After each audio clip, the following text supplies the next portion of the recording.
3, 2, 1, and good day, fellow geeks. On this week of Geeks of Azeroth, we're going to be talking about the Gorgrond preview of Draenor? Yeah, not Outland, Draenor, and also Talador. The new zones coming up. Plus, we're going to have a big discussion on the last 10 years of World of Warcraft, plus more on this week's episode of Geeks of Azeroth.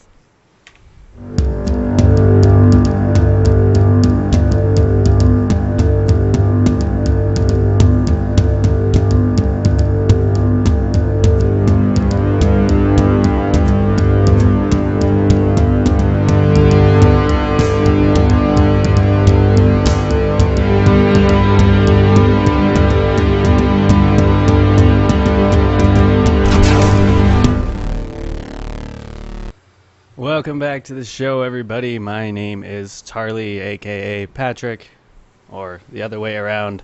And with me are the usual suspects this week. We got Jake and Tom. How are you guys doing this week?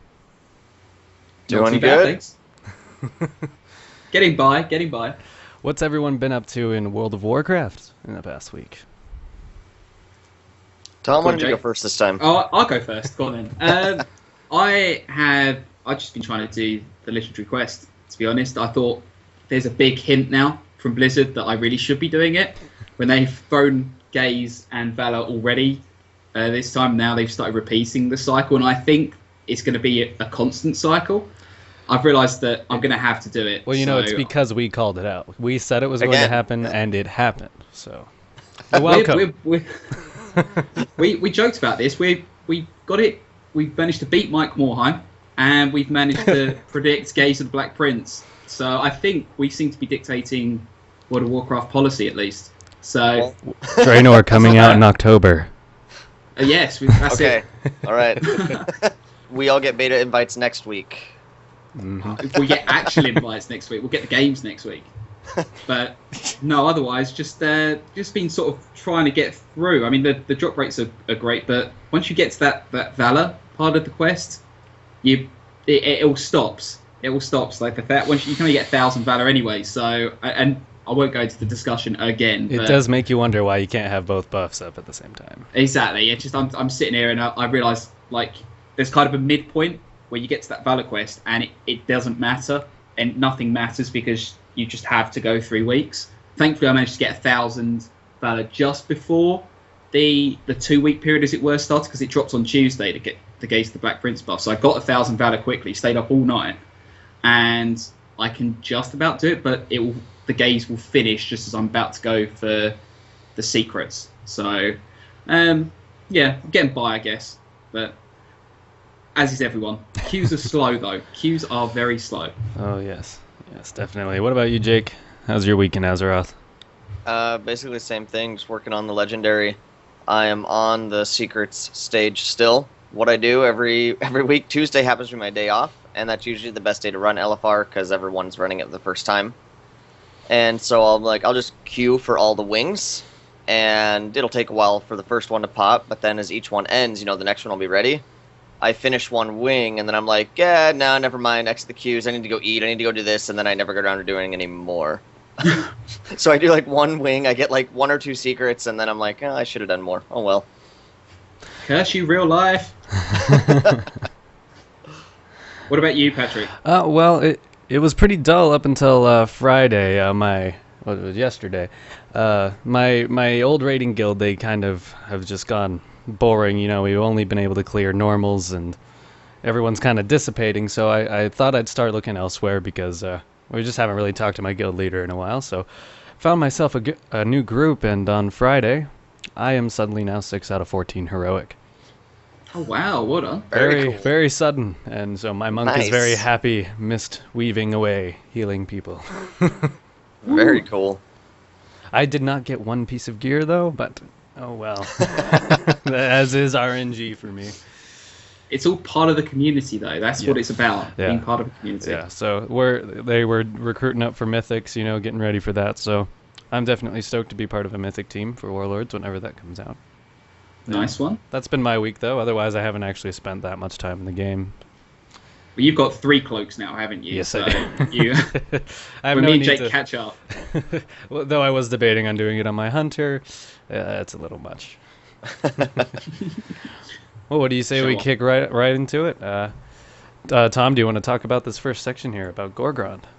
Yeah, well, basically the beta has kind of just exploded in a sense because we've got 2 previews, and the first one is Gorgrond, which is the forbidding home of the Iron Horde's industrial machine, is the description. It's the next step in fighting back the Iron Horde. So obviously you have the intro quests and the opening scenes in Tanan Jungle, and then it looks like it's supposed to narratively head on to the Gorgrond, or maybe I don't actually. I'm looking here because it's still preview. I'm not entirely sure, but unless I'm mistaken, you're going to have a choice between going to Gorgrond or Talador. Yeah, that's what I was about to think. You know, you think it's going to be one side's going to be more Horde focused and the other one Alliance focused, like we kind of saw. Well, I guess we've never really seen that. But kind of like Miss Pandaria, we could go to, the place with the farm or the place underneath it? Krasarang Wild is the one place. I just can't think. Valley of the Four Winds. Valley of the Four Winds. That's it. Is that what? That's what I'm kind of thinking here, because we also have Talador. Talador. Talador. Yeah. So I guess Gorgrond's the sort of home of the Iron Forge. That's where the first raid is going to be based, which was Black Rock Foundry. Yep. Is it Black? And so we're going to be heading there. We're going to really just have to take the fight to the Iron Forge. The Iron Horde, not the Iron Forge. And the description is, after withstanding the Iron Horde's initial assault, you'll make your way into Gorgrond with a handful of allies to try and discover the Blackrock Orcs' intentions and find a way to thwart any plans the Iron Horde may have. It's a perilous recon mission. Gorgrond is a land of giants embroiled in an epic struggle between creation and destruction. It's the kind of place you avoid unless you have a death wish. So we're all going to go there and have fun. If you're like me, you kind of see this. I love the pretty looking zones like Shadow Moon Valley, and then you get up to Gorgrond and it's sulfur pits and war and Iron Horde. You get that really sort of savage feel to it at last, I'd say. Everything's very tranquil in the opening scenes, I think, whereas once you start to get more to the base of operations for the Iron Horde, you start to see that buzzword kicking in. And if it is true, if Talador is the equivalent, like level 93 to 95 or something, equivalent as Gorgrond, I think I'd want to go there, because if we take a look at this map here of that one, of Talador, it's very green and lush. And there's Shatrath. Well, I'd want to go there just because I see one of the little camps is called Vol'jin's Pride, so that's where I'm going. Right, Zool. Can't forget Zool. He's a troll. Can't forget the trolls. Troll for life. And right across from it is Fort Rin, so that's... Oh, true enough. If you look at Talador, sort of the upper right area, Fort Rin and Vol'jin's Pride right there. Where's Team Rathian? Where's that? Oh well. That's the Iron Horde. That's to be to be announced later patch. He has his own floating Dalaran that he's going to rain fire upon us. Yeah, won't surprise me. Don't tease us. Don't tease us. But I mean, I'm excited. I mean, Gorgrond looks very brutal. I mean, it fits. I mean, just from the map, looking at the map, you can see it's kind of broken up. There's a lot. You can tell where the sulfur pits are. You can see this big pit right next to the Blackrock Foundry. There, you can see there's the raid right there, and then there's the Iron Docks. So it definitely looks like an interesting zone. And I would assume this is the Gorgrond Spire area or the Spires. What's that called? Oh, Blade Spire. Blade Spire. Yeah. Yeah. That's what I'm going to assume this turns into, I guess, in the future. I think so. Looking at the map, I mean, it looks like it has a big variety of areas just in that zone. Like, it looks very different. I mean, you have the Highland Pass there, and, mountains, whatever. Then you have those big pits right next to Blackrock Foundry, and you have the Tangleheart, that little bay with, like, the red in there. Yeah. Oh, yeah. I mean, it looks like there's a to me, big it looks variety like a bunch just of in this one mushrooms zone. in there. I can't Yeah. really tell. Yeah, it looks like that might be a little call out to Zangremarsh. Yeah. I mean, you've got in that zone, you've got the sort of routes for. I mean, the 3 zones that sort of overlap there in the current Outland content. Yeah. You've got Zangarmarsh, Bladespire, and is it Netherstorm? Yeah. Yep. Yeah. So, in a sense, you've got to ask what's going to happen. No, like the Netherstorm area, that doesn't even exist in this time period. If I have it No. right, that's kind of like a reconstruction science-based zone, if I remember correctly, right? Got it. Yeah. Do I have my lore right there? No, I'm happy with that. Yeah. Have you guys listened to the zone music previews they have on these pages? Yes, they are lovely. Yes, they are. Give me a moment. I can pull that up here for everyone. Maybe, possibly. Keep talking. I'll find it. Okay. But I think it's interesting, nevertheless, that I'm trying to. I probably shouldn't be reading into this too much, but sort of tracing the path. You come out of Bastion Rise, and then you go through Beastwatch, Stonemaul, Gron Canyon, and what I'm trying to say is there doesn't look to be too much of a sort of set road to the right past High Pass and through Highland Pass. So in terms of a quest narrative, it looks like it's all sort of driving northwest, so into Gron territory and the ogres. So it looks like, I imagine, the quest will be very focused on ogres and Gron and sort of stopping their involvement in the war. But that's just a guess. That would be my guess too, just based on the fact that you have Stonemaul right there, which is ogres, and then Grand Canyon, like you said. I would definitely lean that way too, that it's going to be a big focus on ogres and Gron in this zone. Mm-hmm. Definitely, yes. Just so you guys know, we've got some zone music playing in the background as we're talking. Ooh. And right now I did find Talador's music, and it is very peaceful, kind of, I'm sure, compared to the Gorgrond music. We're definitely seeing, as far as the zones come out, it's been like an even, like, here's this rough place, and here's this nice foresty place. Oh, here's another war place, here's another foresty place. And then soon we'll see Nagrand, and then soon we'll see another rough place. It's just that generic. Here's a rough place, here's a foresty place. That's all we care about. Where's the loot? Right. Where is the loot, indeed? So beyond just previewing these 2 zones, I know we've talked a lot about Ashran so far in the past couple of episodes, but we've gotten a lot of pictures this week of Ashran. So we can actually kind of see what our little homes are going to look like. It looks amazing. I'll be honest. You only have to look at the concept art behind sort of Shatrath, and you can see, again, trying to avoid a discussion we've already had, you can see why people were really annoyed that this wasn't the capital.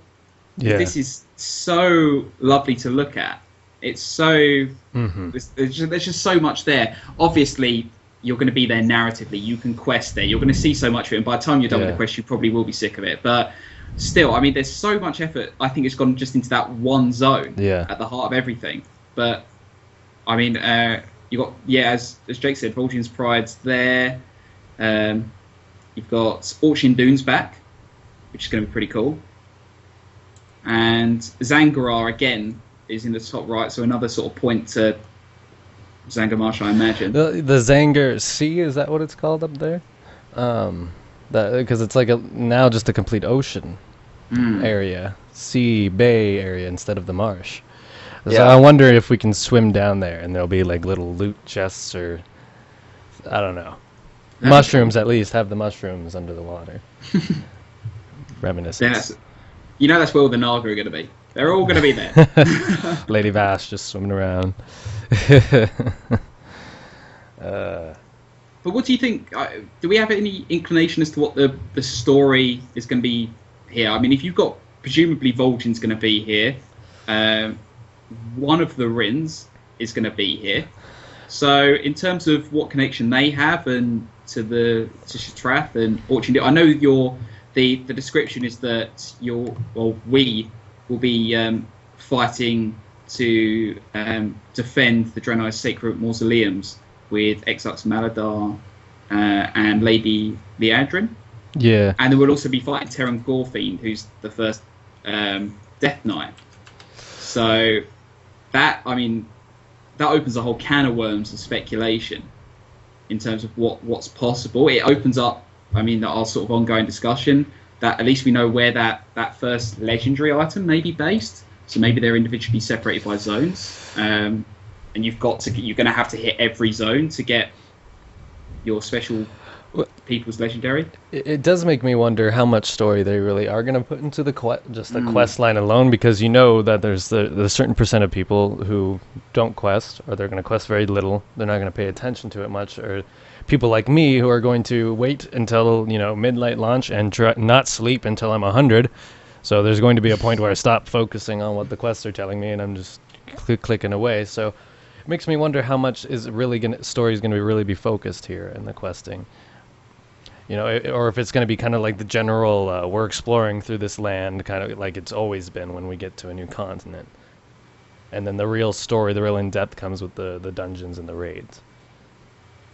Yeah. Jake, what do you want to see there? You're the huge Vol'jin fan. Well, I did obviously want to see Vol'jin there, and hopefully doing more than just sitting there. But I was just reading through the bit of questions here on the Talador preview page. Mm-hmm. And so, I mean, it sounds like there's going to be some big things. Like, in Shatrath itself, it says there's going to be a big confrontation between Blackhand and Doomhammer. Ooh. And so that could be really fun. And I'm wondering how we are going to be involved with that. Because, yeah, it says a confrontation of epic proportions between Warlord Blackhand and Orgrim Doomhammer within Shatrath will shake the city's foundations, and not every hero who enters may make it out alive. And so that makes me really want to go to Shatrath. And right. I wonder if that's going to be part of the solo scenarios that they've been talking about so much. Like, yeah, I don't know if you guys have read into it much, but it's kind of going to be instance. Basically, you'll walk into an area and then suddenly you're queued for it and you're in it. Kind of like the Isle of Thunders, but you're not even really queuing for it. It just kind of happens, and then all of this story-based stuff is going to be happening around you, and it's just for your character. Totally okay with. Yeah. You can do some amazingly fun stuff doing that. A lot of that stuff doesn't really work when it's out in the open world. Other people can conflict with what you're doing. Yeah. But if you're just suddenly in the solo instance, there's going to be such a difference there in storytelling. Yeah, but it would be awesome to be like questing around, and your quest leads you into Shatrath, and you run into the city center, and holy crap, that's Blackhand and Doomhammer fighting. What do I do? Help out! What? Idal, where are you? Portal, Stormwind. Right. Legate. But it makes you, again, it makes me wonder just what, if anything, if it is going to be, like we just mentioned, a choice between zones. I mean, how do you even weigh that up? Like, in terms of what story you want to experience. Do you want to see, two warlords just going at it in Shatrath, or do you want to take the fight to the Iron Horde? In terms of leveling, you've only got really one option, because you'll go past the cap, presumably. So there's an interesting choice that people are going to have to make, and really, I think it's incredibly alt-friendly. Oh yeah, definitely. I was going to say my choice is alts. Yeah, definitely. That's how I choose between them. I don't. I'm a lore master myself, so I will, once I finish it, I will go back and do every quest in the zone eventually on my main tune. That's how I like to do things.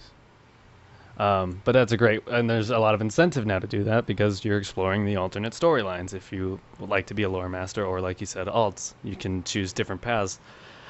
I'm wondering if it's going to come to a point like you'll get to the end of the one zone you're working on, and it'll just say, we have this over here and this over here. Which are you going to do? Or, how guided is the storyline really going to be for questing? Yeah. Are there impacts on the story if you choose to pursue one zone, and say you take the fight to the Iron Horde? Does a weakened Iron Horde affect the narrative for the next tier of the narrative, in a sense? It makes you wonder. I don't know if you can really work in choices mattering in an MMO, because everyone's going to be making different choices.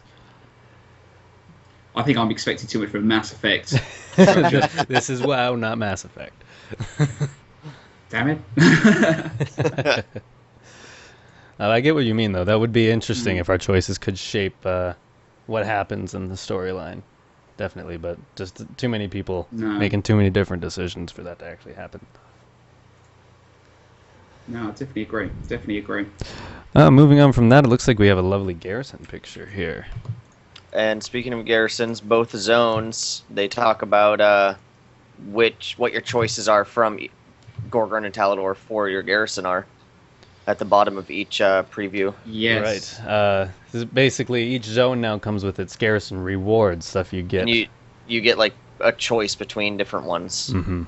Very, very interesting. That makes me want even more incentive to go out into the world and do the quest lines. So Yeah, because you're going to miss out on a building if you don't do every zone. Yeah. A free building, anyway. You have access and you can buy the building, but you can get a free building if you quest. Is it just buildings, Jake, or is it also followers rewards as well?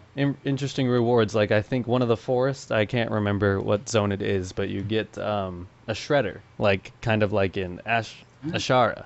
You can get one of those shredder vehicles, and only when you're in this zone. But I think that's actually Gorgrond, because that's where you choose between a lumber mill and a sparring arena. Right, and if you get the lumber mill, you get the shredder. But you can only use it in that zone, but it's a cool little reward. Yeah. And if you choose the sparring arena, you actually get like an ogre gladiator that'll come join you only in that zone. Yeah. So you get a choice between those two things, and it changes how you quest a little bit. Just that just makes me just all these little features. I'm so excited for this expansion. And then as far as what you asked, Tom, if it's buildings or followers and stuff, the Talador one specifically says, let's see, so, which building you choose will offer you a different questing experience, a blueprint to construct a mage tower or armory at your garrison, and a special follower. Ooh. So it says right there, it just says a special follower. So yeah, the zones, you'll get unique followers from them, it sounds like. I love how integrated they're making the garrisons. Mm-hmm. And here you can see right here, there's a little picture of what it looks like when you're building your garrison. This is a level 1 garrison, only 3 plots available. They better make this doable on mobile. Right, yes. I would love to be able to control my garrison. That's a perfect setup. That could fit easily. Send out your people on missions and stuff, even when you're not there. Oh, that'd be fantastic. I would be so happy. We can see also what it looks like when you unlock a new garrison ability here. Garrison ability unlocked. You can drag this to your action bar. Well, that's pretty cool. Very stoked to play these. Yet none of us have beta keys yet, Blizzard. If you hear this show, we do not have beta keys. We just want to advertise your game for you. Let us play and let us do that. You can get beta keys. Wowhead are doing a lot of giveaways. Yes. They claim they've got thousands, and I think up until the 21st, which will probably be tomorrow by the time this goes out, there you can, if you complete Upper Blackwell Spire, Blackwing Lair, or Molten Core, if you get the achievements for any 2 of those 3, then you automatically enter, because they can data mine this, who's completed these achievements. If you complete any 2 of those before the 21st, then you're automatically entered for a beta key. If you already have those achievements, I assume you can just enter and hope you win. Don't have to do anything. I think I have a funny feeling you're not included if you've already done it. Oh, I better get on one of my newer alts then. They're relatively, I think they're relatively soloable. Of course, yeah. Molten Core is. Yeah. So especially if you play a class like a hunter, one of the easiest classes to solo stuff with. Yeah. So who knows? You might get one. All you got to do is just get those achievements, and then I think the next segment they've got something like 4,500 to give away, and I imagine Blizzard will probably expand it a little bit. IGN also does giveaways. If you pay attention to them, IGN has a few. I know a couple others as well as just make sure you're opted in as well on Blizzard's site.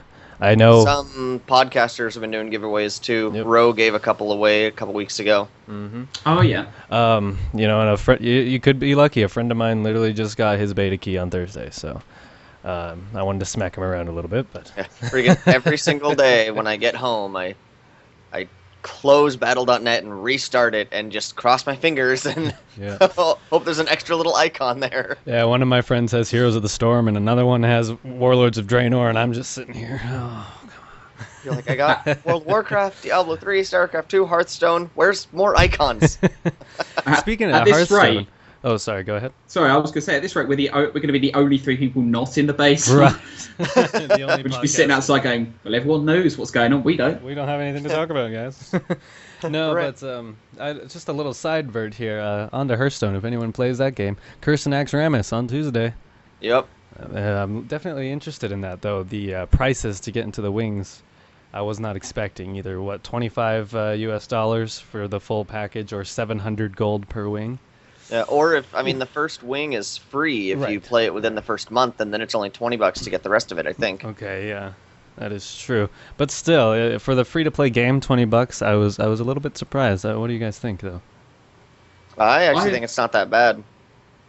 Like, Yeah, same. I think it's... Go on, Jake. Sorry, you finish. That's what I mean. Think of what else Blizzard charges over $20 for. Just a single mount. True. And here yeah. you're getting an entire expansion to it with new cards, new, just stuff you can do on your own single player content for what is mainly a competitive game. Very true. Very true. Yeah. I certainly definitely agree. want to see more like this too, like Iceground Citadel or Molten Core, stuff like that. That'd be cool if Yeah, they continue on that It's trend. so much fun to keep doing stuff like this. Or StarCraft or Diablo, like complete excerpt from Hearthstone and have their other game involved. Did you guys come across the... I realise we're taking a bit of a detour, but still. Did you guys play the original TCG? Yes. No. Because some of the expansions for those were really incredible. Oh, yeah. And I think if they could just literally... the game mechanic hasn't changed, so if they could literally just scan the cards... I realise that they want to save this and make money over time, but I'd love it if they could just redo those expansions. I also want the Hearthstone. rare mount cards in Hearthstone. If you would get that card in Hearthstone, you get the mount. Wow, like item cards? Yeah, I would love That'd that. be really cool if they did that. People have been asking about it. They might. Okay, we did get sidetracked there, but let's move on to the big topic we were going to talk about this week. World of Warcraft is 10 years old this year, people. 10 years old. Yep. And can you name any other game that is as successful as Warcraft is right now after 10 years? Pac-Man. Maybe. Well, I guess, there are games like franchises, Yeah, we like have sequels Call that of are- Duty or Halo. Those have been around for a while, but it's not the same. Those are different games, essentially. Warcraft is still Warcraft, and it's 7 million people strong 10 years later. It's still dominating the MMO market.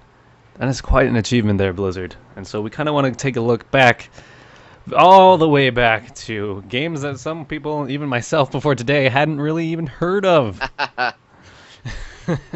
So we're going to start with Warcraft, Lord of the Clans. Jake, you seem to have a lot of knowledge on this topic, so why don't we have you talk about that?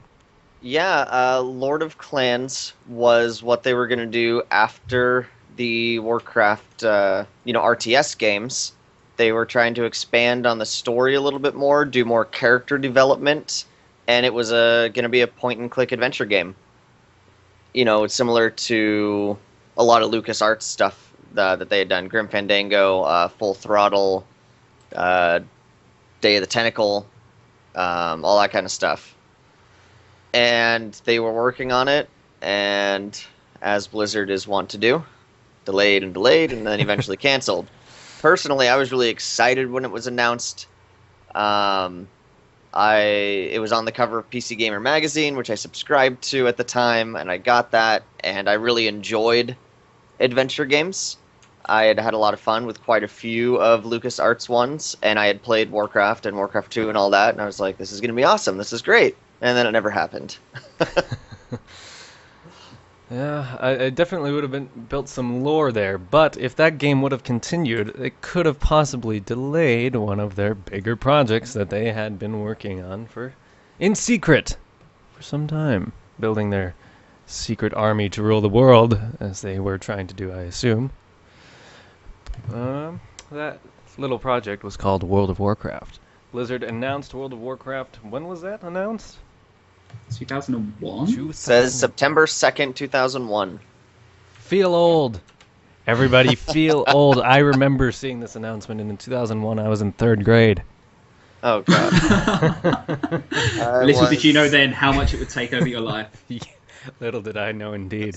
September 2001 meant I was starting my sophomore year in high school, I think.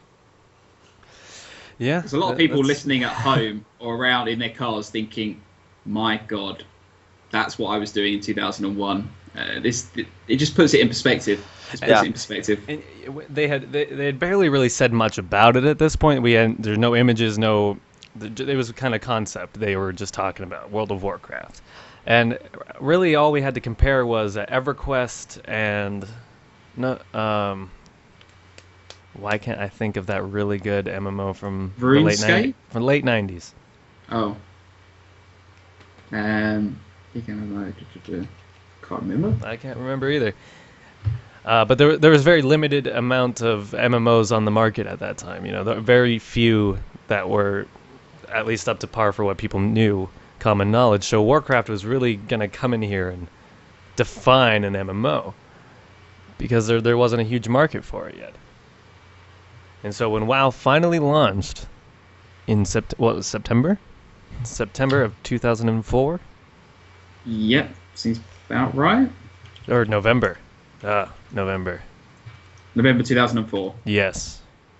Okay, yep. It was groundbreaking, and it was amazing. It got so many reviews. I remember, again, still being a kid, watching all these reviews, thinking, I gotta get this game. It got so bad for me at one time. I was even tempted to buy the version I was in France and I saw a copy, and I was almost tempted to buy a copy then because I was so desperate to get my hands on it because it looks amazing. Like, I played Warcraft 3. Yeah. But you looked at this game and it stood out straight away. And I don't want to sound like too much of a fanboy, but it did. The truth is, as an MMO, when you opened up that cover, I mean, yeah, it had a very sort of show off pictures and things like that, but you looked at it and you went, wow, this is like top end. You went, wow, World of Warcraft. Wow. It is. And very quickly you started noticing the little stickers they would put on the box. Over 1 million sold, over 2 million sold, and that started to go up so fast, and people were still talking about it everywhere. But the classic WoW lasted a good while too. And I managed to first hop into the experience there around when Nefarian was a thing. That was when I first got my hand. It took me for 6 months to get to level 60, being a off and on player. But that's I mean, look at that now. It's 6 months. I remember that. It took me probably the better part of a year, like in terms of like on-off gameplay, to get a max level character before I could even touch a Nixia. I've got you guys beat. I played in the beta of Warcraft, and I got it pretty quick right when it first came out, but I never had a max level character until last year. What? Because What? I am a horrible altaholic and jumping between games.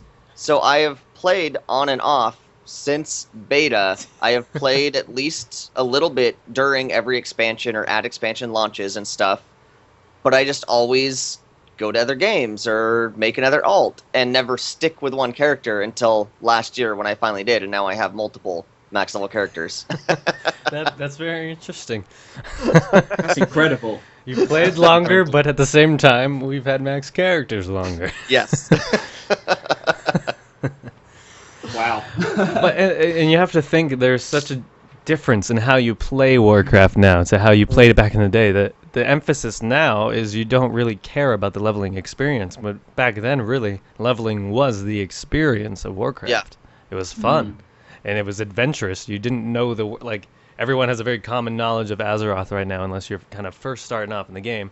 Everybody kind of just follows this general path of which quest lines they're going to do, go as quickly as possible with their heirloom gear, dungeon their way up, and not really pay attention. But back in the day, it was full of adventure, exploring this world. You couldn't fly everywhere, first of all.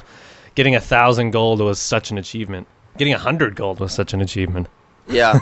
I mean, and now quests actually kind of lead you along. Mm-hmm. Back then, not necessarily. They just kind of shot you in random directions, and you finish a quest and be like, what the heck do I do now? Where do I go? If you wanted There to was level no a icon hunter on like that. I did, you had to constantly go back and get ammo, or you were just a really bad melee class. And you had to, you didn't even get your pet until level 10, Level and then 10. you had to go, you had to go tame it, and then you had to feed it to keep it happy, or else it would just ditch you. I mean, What about though? I mean, guys, as a question, I guess, what feature do you, if you were talking to a couple of WoW fans, what feature do you think you could say just to emphasize how different the game was back then? For me, it's honorable and dishonorable kills.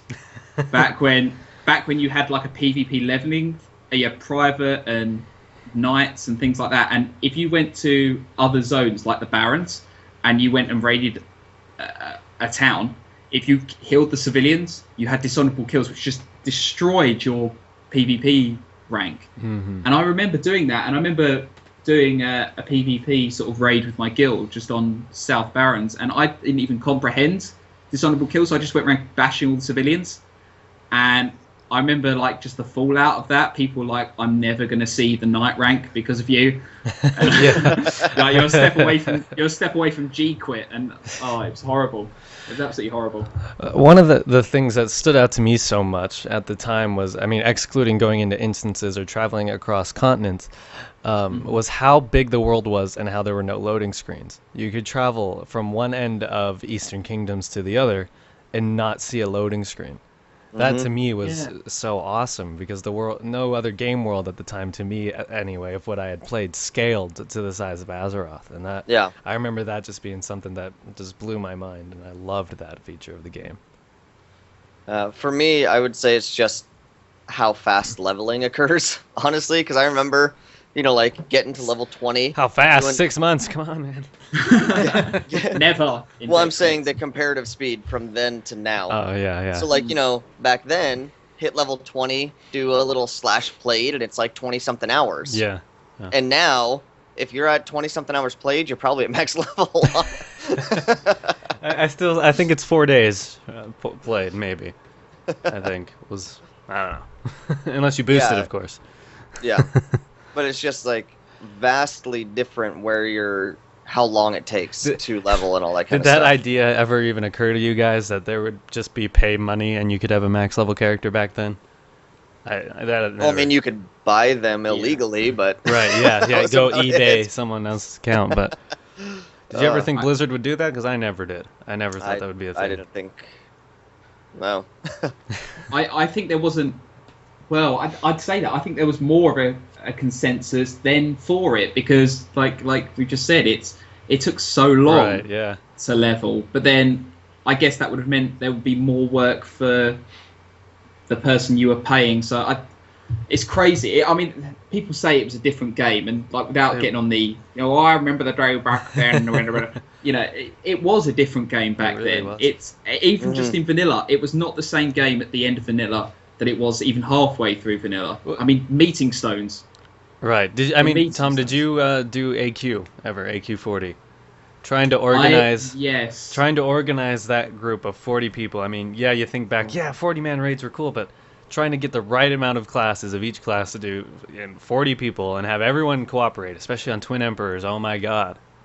And add-ons weren't even as sophisticated back then as they are now. So you kind of, in order to prepare for a raid, you weren't looking at your screen. You had your browser open with the entire tactics page, and you were literally following instructions word for word. Yeah, exactly. And even then, like, a lot of people weren't doing that, so it really was raiding was exploratory.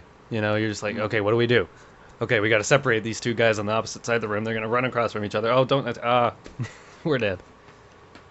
It was a nightmare. I mean, what other Onyxia and Molten Core? I think Onyxia and Molten Core were the only 40-man raids I completed, and they were huge. I mean, do you remember? What was it? What was the currency that guilds used to use to use for loot? What was it? It was like DKP. Yeah, people. DKP. That started in Classic, and I remember that. Minus 40 DKP. You were late. Exactly, yeah. You didn't turn up on time. -10. Yeah. But, I mean, what was your favorite part? We'll just say favorite part of Classic for everyone here. I would say favorite.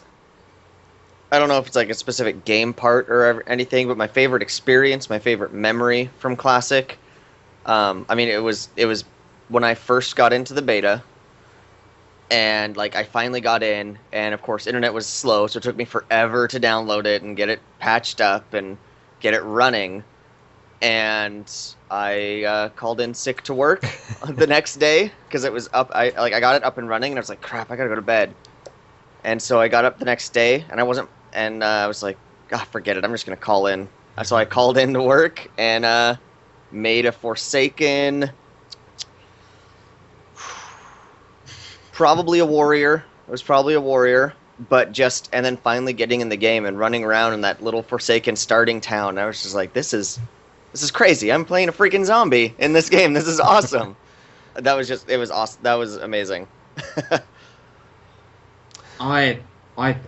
I'm really not sure. I think, to put my finger on it, it was just the.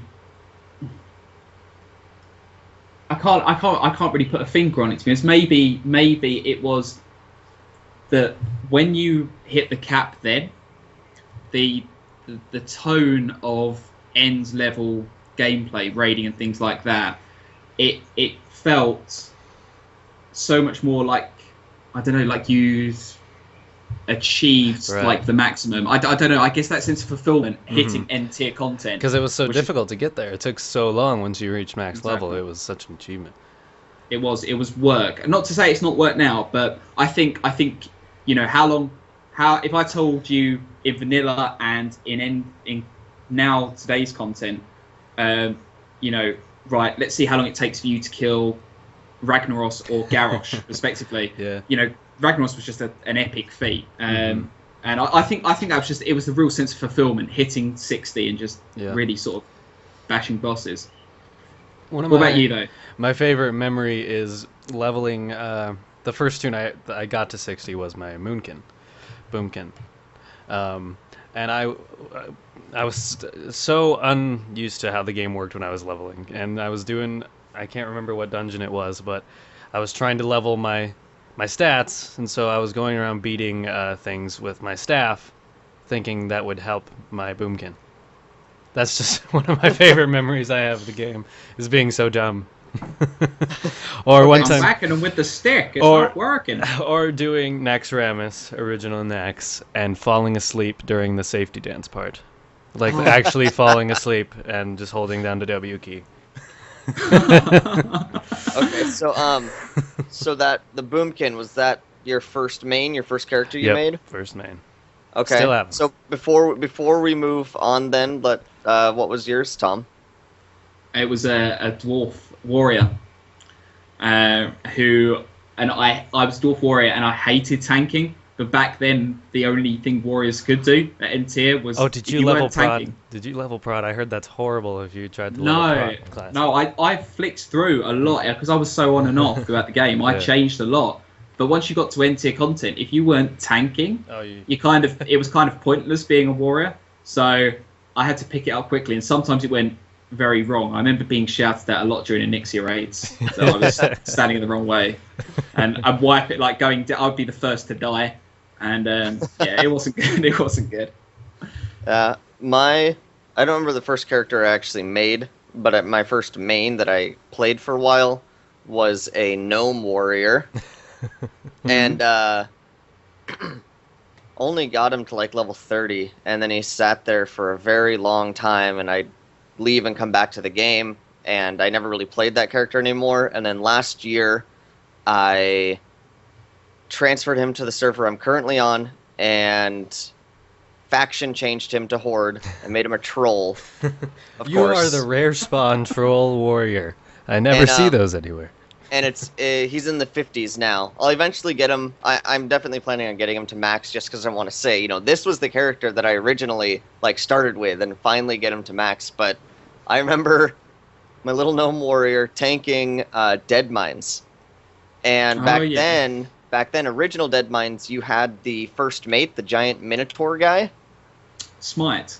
Yeah, and he was huge. He was huge. So we're standing there, and he's standing there, and they're like, okay, go ahead, tank. And I was like, are you kidding me? I only go to his ankle. You want me to go in first? And they were like, go in, you're the tank. I was like, I know I'm the tank. This guy's huge. So, few years later, after World of Warcraft came out, they finally, at BlizzCon, right? This was announced at BlizzCon, correct? It was, All yeah. right. This trailer was announced for the first expansion for the World of Warcraft, and I have the opportunity to play for you, everyone watching the podcast, this trailer. So prepare for the trailer for the Burning Crusade.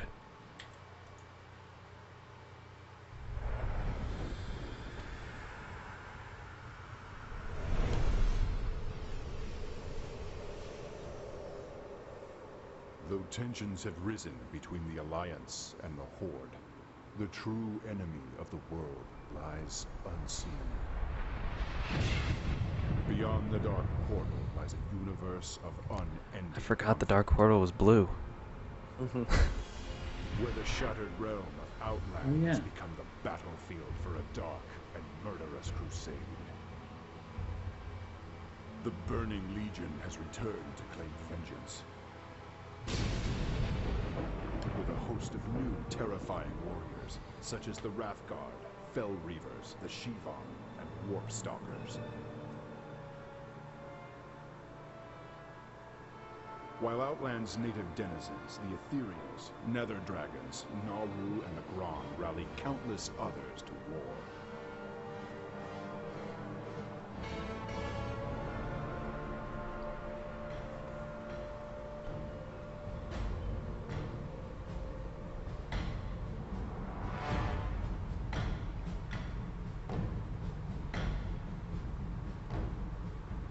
Sparked by these events, abandoned sanctuaries on Azeroth now pulse with new life.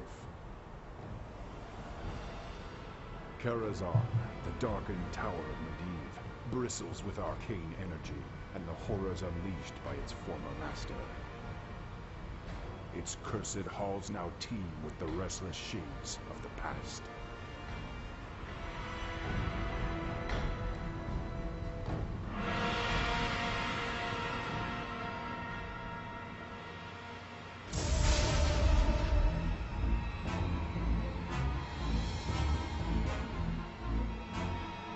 Yet, within the fabled caverns of time, the past has come full circle.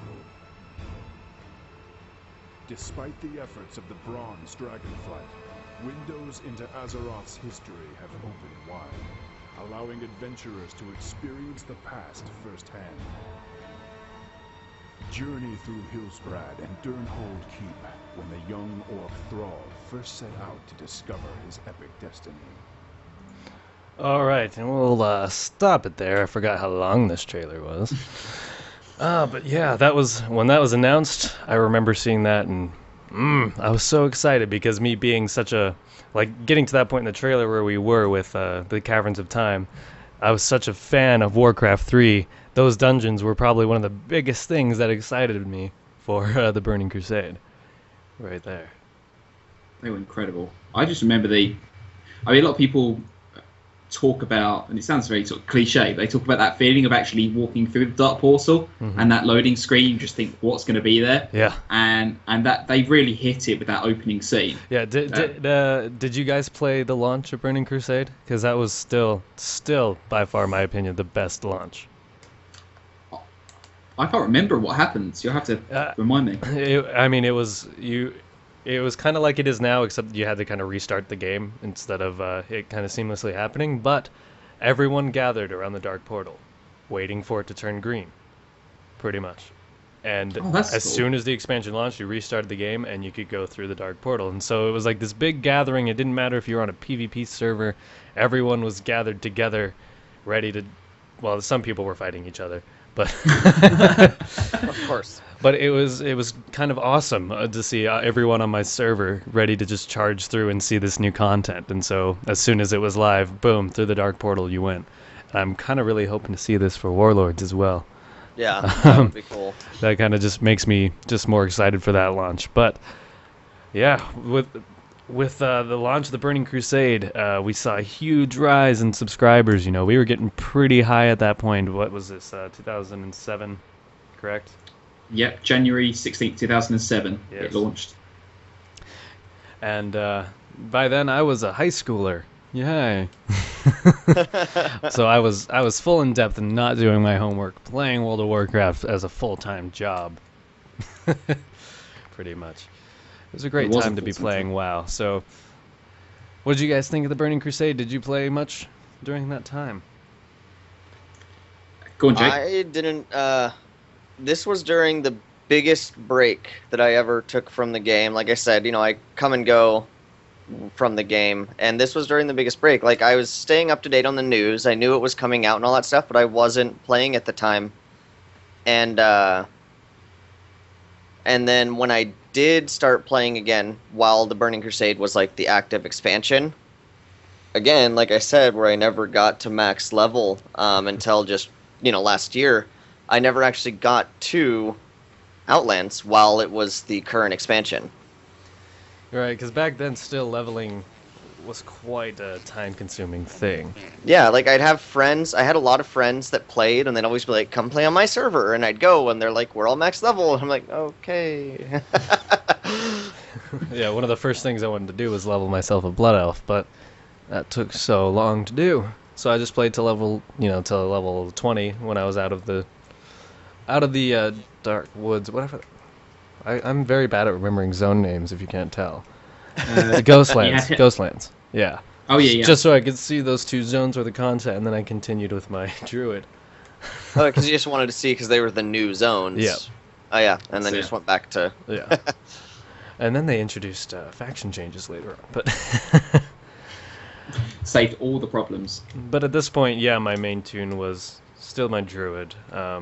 But yeah, I quickly leveled through that 10 levels of content there, up to level 70, and immediately, Gruul's Lair all the way, and Karazhan. Karazhan still at this time being one of my favorite raids ever, which is hopefully another set piece I hope to see in the movie, since we know Medivh's going to be in them. Hopefully. We'll see. But what about But- you, Tom? What did you think of the Burning Crusade?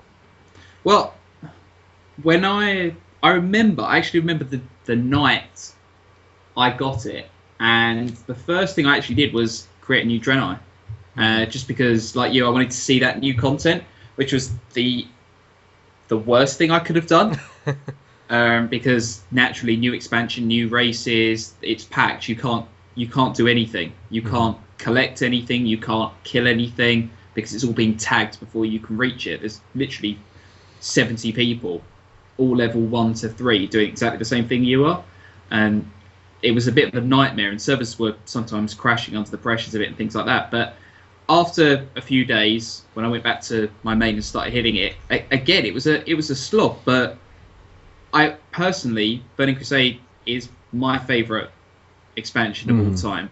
I just think the whole tone of it and the background, having played with it Illidan in Frozen Throne of Warcraft 3, Yeah. I just felt the connection to it was so superb, and the variety was so superb. And I guess it was nice to know there was a certain level of confinement, like you were talking earlier about how vast the world was. Yeah. You could get lost in it, whereas there was structure, I think, finally, to the game in some sense. Yeah, because you had it was a very confined continent, not as quite as open, and so you had a more defined path of where you're going as you're leveling through those 10 zones. But the problem with Burning Crusade, and it's still kind of the problem with Classic, was raiding was still very confined.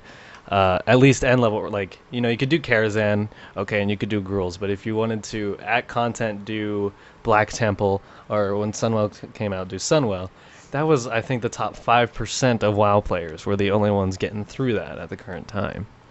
Because it was just so difficult, it required a lot of organization and time and dedication to get through it. So raiding still wasn't as accessible for players, but I think the 5-man content in that expansion was probably the best we've seen as well, in my opinion, as far as 5-mans go. Because the heroics were very difficult. It was the first time we had seen heroic difficulty too for dungeons. Exactly, and I think they got a really good pace sorted. I mean, I remember back when in those exact Burning Crusade dungeons where you had to really sort of place your pulls. You couldn't just mindlessly walk through like you can now. Yeah. So, yeah. You even if you couldn't do the raiding, there was difficult content for you to do. So it was still a very accessible game for everybody. But I was one of those people who wasn't getting to do the content I wanted to. I really wanted to do Black Temple at the time, but could barely get through the first half of it. So it was just very difficult. And if anybody remembers Maru from Sunwell, oh, that was the Guild Breaker. Maru the Guild Breaker. It sounds like you got a personal grudge. I do, because we never got past it. That's why you solo it every Wednesday. Yes. Just to get the payment. But Back for your weekly spanking. But then, along a regular schedule now, people were, a couple of years had passed, and then people were like, all right, what's next? And it had been rumored, whispers in the wind, that Arthas was going to be awakening, and he did, with Wrath of the Lich King. And I have debates in my mind whether Wrath or Burning Crusade was the greatest expansion. Lore-wise, I would say Wrath was my favorite because I'm a huge Arthas fan. I have his curse tattooed on my arm. Ooh. I just love his storyline. So that's one of the reasons I pick Wrath. It's very, very fun content there. And North. I think that's a message to all other podcasters. You haven't etched your skin with your dedication yet. I think someone has a horde tattoo. I can't remember. Panzer has a horde tattoo. So. That's all right. It's just the horde. It's just the horde. Yeah, doesn't mean anything. But what did you guys just, I guess, touching between Wrath and Burning Crusade, the introduction of flying and gems Right, I hadn't into the games. How do you think that? I mean, do you think flying in particular, or maybe gems as well? Do you think they were placed at the right time? Do you think the Burning Crusade was the right time to introduce them, or do you think they were handled wrong in any way whatsoever? I think flying never should have been introduced to the game. I'll say that personally. There must be a consensus. A lot of people feel that way. Well, a lot of people feel that way, and then a lot of people think it's blasphemous to feel that way. True. If we never had flying, we wouldn't have the issue of getting rid of it. We wouldn't care, yeah. It's been a struggle ever since, basically. Trying to find the balance between allowing people to fly, but designing stuff the way they want you to experience it. Mm-hmm. And then with gems, though, when they first introduced it, they tried to have it as part of the leveling. You had gems and gear throughout the levels. They quickly went away from that and left just a max level. Yeah. Which is, I think, I like gems. Yeah, it was. And I think leaving them at max level, though, was the right decision. I mean, obviously, if they didn't work, I think gems would have been something that would have been cut by now. But they've obviously, worked with professions so well. It's, it's a very good thing for your gear. So those are here to stay, and they were introduced at a good time, I think, as well. What we really saw with Wrath was a change to how content became much more structured with Wrath of the Lich King. And we also saw the first time, since the game came out, a new class, the Death Knights, the hero class, and at the time they were so overpowered. Awesome. I wanted one so bad. That was the first thing I did. I did not even touch my Boomkin when the game came out. I leveled my Death Knight. Okay, and so from that point, my DK became my main tune. I'm watching the trailer for Wrath, and some of the stuff that was announced for Wrath that never made it in the game. New dances. That never happened. Right. The dance studio was supposed to be a thing that never happened. Aerial combat.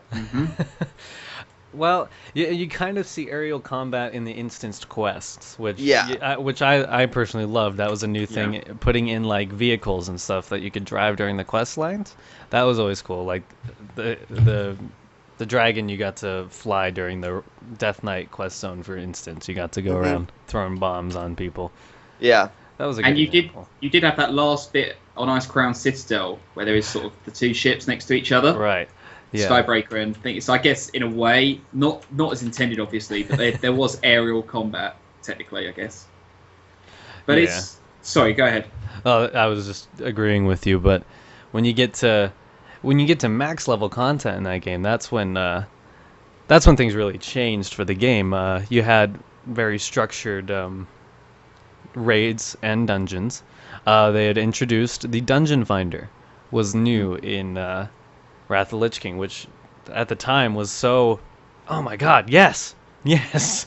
No more looking for healer, looking for DPS for 5-man. Have to go there. At the same time, it kind of made things easier. I don't know. Were you guys opposed or welcoming to the Dungeon Finder at all? I've been a big fan of stuff like that in games. Basically, every time it happens. Yeah. Where anything where you weren't spamming trade chat.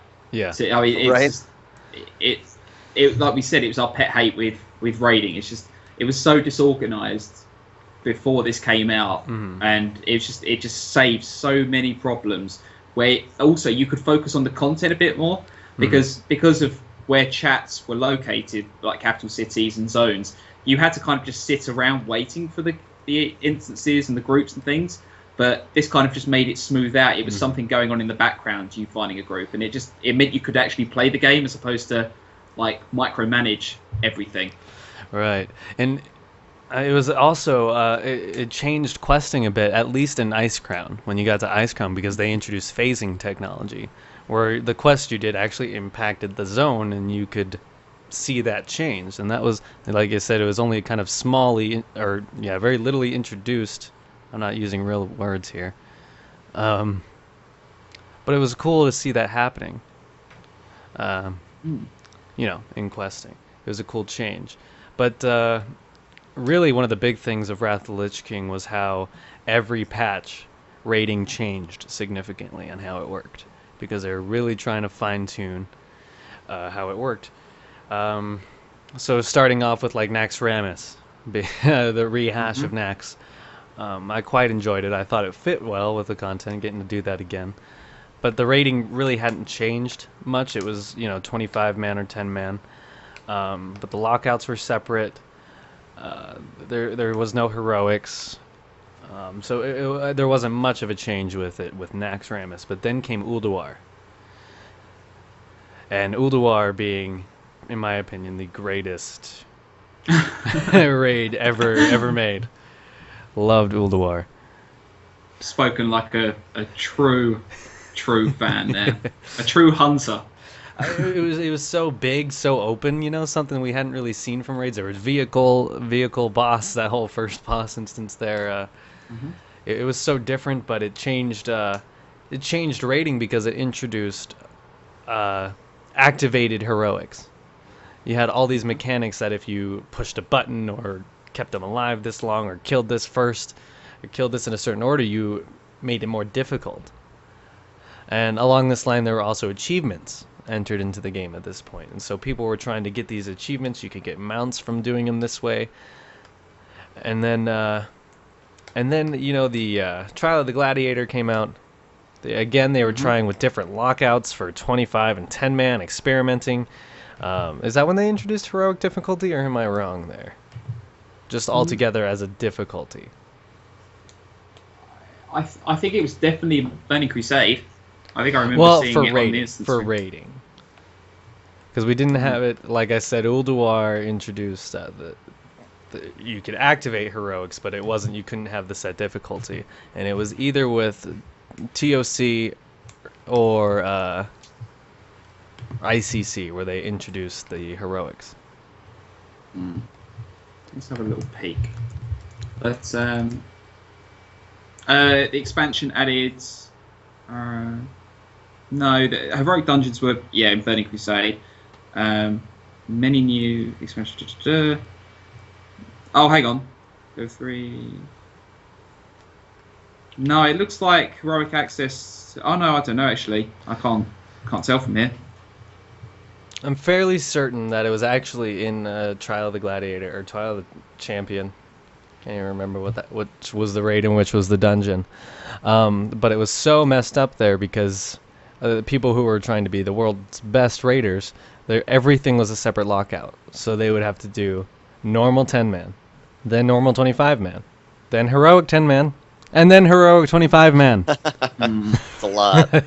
A lot of burnout on that small little only boss raid. And then when ICC came out, they didn't separate the lockouts, but they did. Yes, I think they just did. Yes, in ICC. Yes. God, we're looking. We're having a hard time remembering here. But now I covered raiding there in a long rant. What was your guys' favorite part of Wrath of the Lich King? Ooh. Mine was just the art design. I loved the feel of the gear and the zones and, the enemies. Just the entire way everything looked in Wrath, I loved it. Yeah, I loved the snowy filled content there. Yeah. I find it hard because I'll just go out and admit this. Wrath is probably my least favorite expansion. I love the Arthur-centric narrative. Obviously, I think it says something that on BlizzCon tickets, Arthur's is still on a lot of them. So it's not like you need a good guy. Arthur's is like an honorary good guy, if that makes sense to many fans. But I just, I think I found it a bit too gloomy, and I think the reliance on Titans. Right.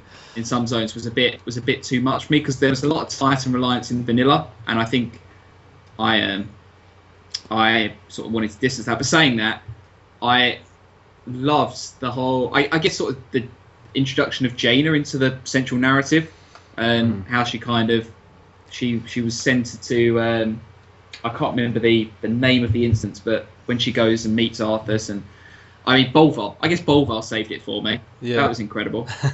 I've always been a fan of the Titan lore. As far as lore goes, Titans are one of my favorite aspects of the game. So since it was very Titan-centric, especially Ulduar, I guess I was more of a fan of it in that aspect, lore-wise. But the big problem I think a lot of people had with ICC was with the expansion was how long we were in ICC without anything coming out towards Cataclysm. We kind of knew it was coming. It got announced, but we sat in ICC for so long that they had to release a small little dungeon, aka Ruby Sanctum, for us to get heroic ICC gear out of. So people who had heroic ICC gear didn't even bother with it. Yeah. But I remember that being a big bummer there, because we were all, and we're kind of in the same situation now, but we're not getting a Ruby Sanctum, unfortunately. We're just getting literally they'll just re-put it in. Yeah. They just bump the gear out for heroic siege gear. But they don't even increase the difficulty. It's just like level 80. Yes. They just change nothing. You're getting like eye level 200. It's just absolutely horrible. They're just go with Ruby Sanctum. Just keep you busy. But instead of the dragon, the dragon has Garrosh's head. So it's just my horde. That's all he says, though. My horde. What's happening? It's interesting. Just as sort of, I guess, a closing point, or like my closing point at least on Wrath, because I feel like I've slated it. So I want to try and redeem my view of it.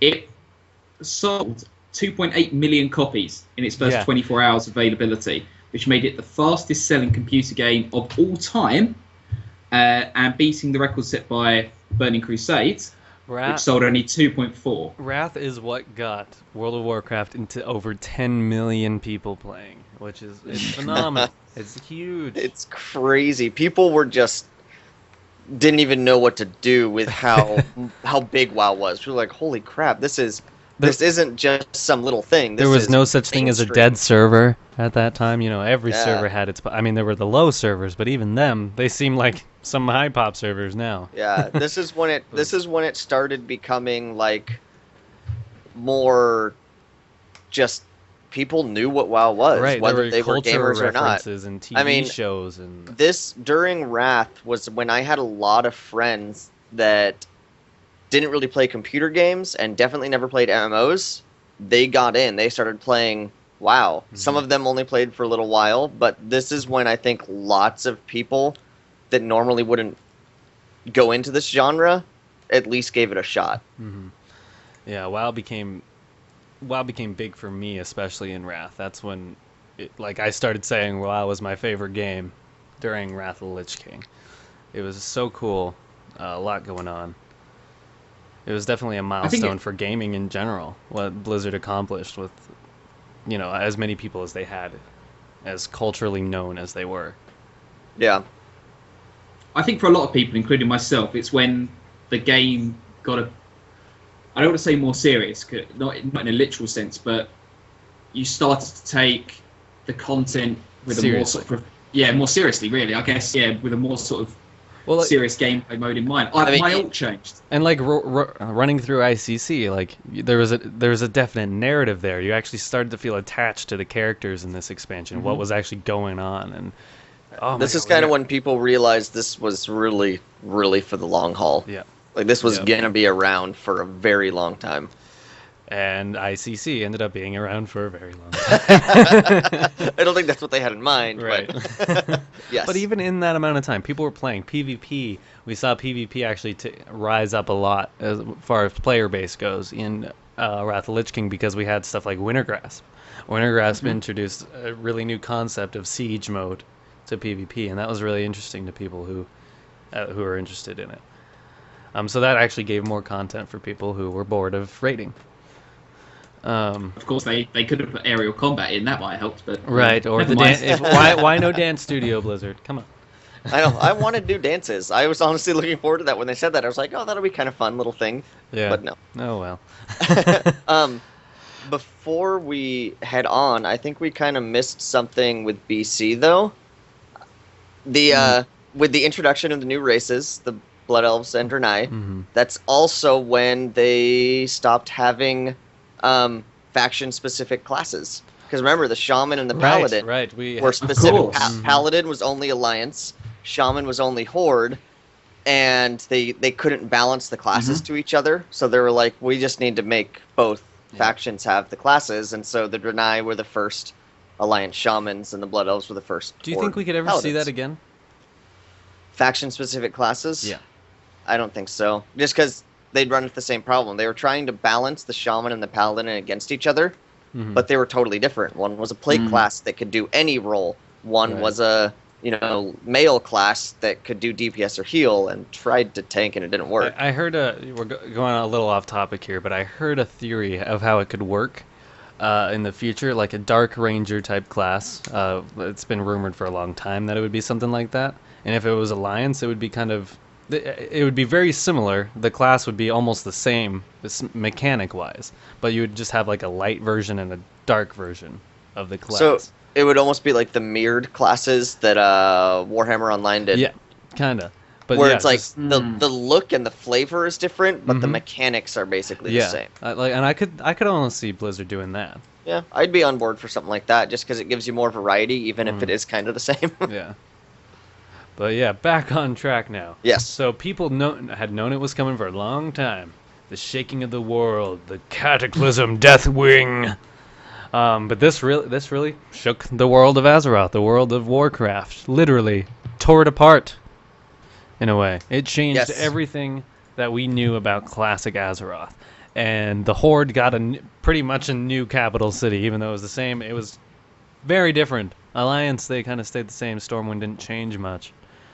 But a lot changed with the release of Cataclysm. We only got a 5-level leveling difference. We didn't get Path of the Titans like we were somewhat promised. They were actually saying on Twitter, there's a lot of people who have been commenting on this, that this is perhaps the point, and it points to what we've been discussing in recent weeks. This became the point where perhaps people realised BlizzCons weren't this isn't how the final game's going to be. Yeah. So yeah, it was a little bit different. A little bit different. Um, Still earth shattering though. Yeah, Cataclysm brought with it such a good needed change, in my opinion, to level 1 to 60 leveling. That was one of the Yes. big things they were talking about, because Deathwing comes, the story, and he bursts out of the maelstrom and he changes all of Azeroth. He causes a cataclysm. So it was a perfect time for them to, okay, we can change every zone, we can go back and make each zone have its own storyline. So, people complained that there wasn't enough max level stuff to do with Cataclysm. Well, it was because they spent so much time reworking their classic levels. That was great for me because, as I said, I never got to max level. I was crazy excited for Cataclysm because I was like, I can go in, I can play with my lower level characters, and it's gonna be all new. I was really excited again because I wasn't really at the end game until Mists. Yeah. And so for me, this was awesome. I loved it. The zones were awesome. They had these amazing storylines in some of the zones. Mm-hmm. I mean, one of my favorite in-game experiences was during Cataclysm when you're going through. On the Horde side, you're going through the mountain and you're like conscripted into that one guy's legion. Yeah. Yeah. And then at the end, he bombs that poor freaking druid settlement. And I was like, what the crap is this? And Garrosh comes and, like, kills him. He drops him off a cliff. Yep.